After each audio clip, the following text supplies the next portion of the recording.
thal duom tak tak salai te lom lu turin kan president pula lian sota ilok somang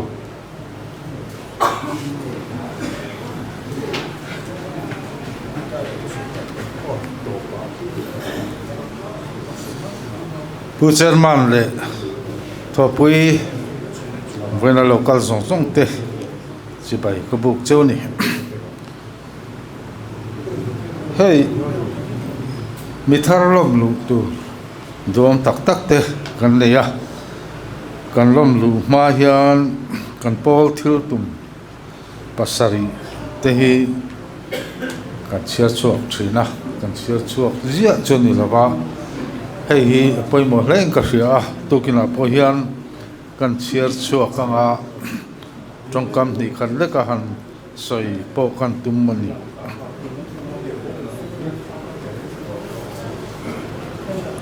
pol thil tum te pakhat na ram rorel na pathian ram tun din tiania apan hina chuan sarkar kal phungthar mi pui sarkar siam pathum na ram nam le sa kho him na tura be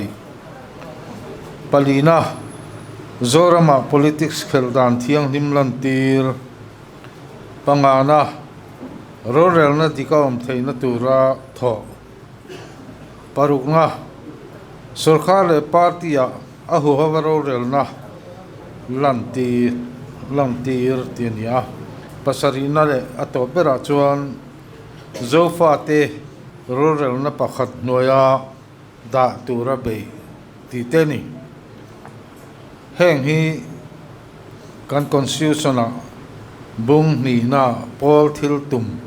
tin kan da kan ngai poimo khop maya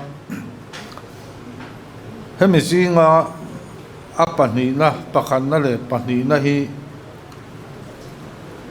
kan soi hong jok nga ram rorel na pathian ram tun din ti hi Christian ram kan ni ha MLA thatak tak minister thatak tak party member po taima tak le thokrim tak kan nei thei maro chu appointin na tak chu pathian ani ram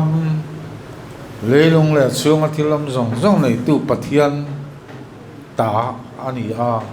anei tu pathian thu appoimo ma chu wangin he polin Mizoram sarkar tha mi pui huap kalphung thar sarkar kan siam don ani chuan churo rel na chuan pathian in thu nei ro se kan ti na ani a apoimo khop mai he kan han sarkar ve ta an thok mo pa mani zon a kan minister te poi nan thokrin nangyang ani amar chu kalphung chi rang atama henga hian film vekemo du thu sam vekemo ani follow thei chung akhen po chuan akal zelatana ru thiang lim pathian ram atana be na ru chuan angai that omani kan ram hi kan tung ding nge yang ti kan be sei tlat ani pathian ram tun din na hian ministry a kan minister te mo kan MLA te mo ringot kuta chuang lawa party member zong te hi kan vai kan chan ro langai ti hi i khetharang ku hey revak lo kan han sarkara party president kan yangin officer kauma thil dil soipui ngai a thanem he tom kaming sign ringot poi atam le to an alo mom ram ta na thei to lo chuat thin te khatiang te kha phu ani ao mani amar chu kan soi lan du chu khang ka sai nan zong zong kha an lot ling vek mia lo ni a thei lo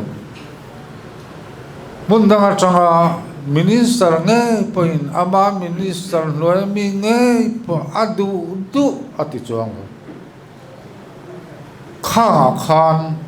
Christian kan ni na ru takin heng te po hi dong song tlang ila pathian rem aru tanga rem ati huna chuan kan lo tling ve ang ti te po hi ngai to tlang ila atak taka phe chuan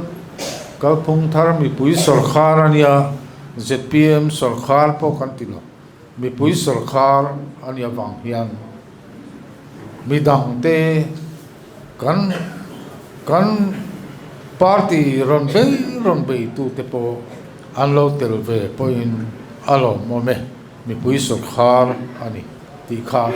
kan ru put mang han ni se a thang ti kha kan sei dua kha kan MZP roi tu te ngo sa tin ro choyom tu in ron langa alo mom ble maya ZPM in kan book log chewni kan tiang e